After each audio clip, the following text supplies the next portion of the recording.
On page 48, we're going to be continuing your notes, explaining the difference between an equinox and a solstice. So really quick review from yesterday.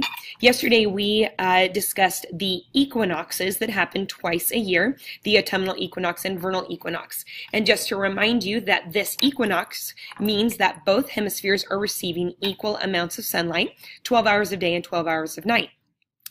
Now, if you remember that the northern and southern hemispheres have opposite seasons, so when it's the first day of fall for us in the northern hemisphere, it's the first day of spring for those in the southern hemisphere. Notice the dark shades of the earth. This doesn't have anything to do with the seasons. This is showing the daytime and the nighttime of the earth.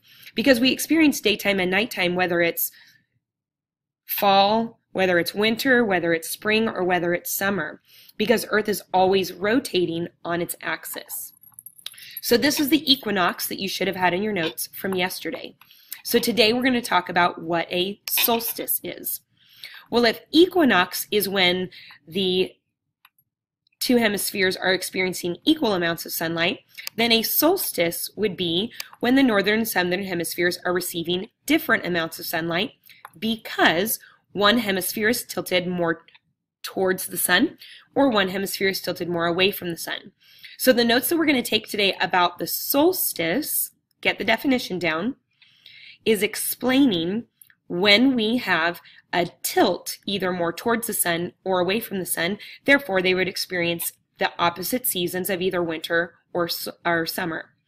So the winter solstice happens for the northern hemisphere. This would be our first day of winter, our shortest day of the year.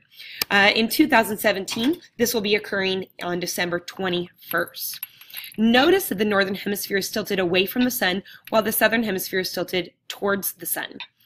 As the Earth revolves around the sun about 6 months later, now the southern hemisphere will experience its closest tilt towards the sun, while the southern hemisphere will experience its farthest tilt away from the sun.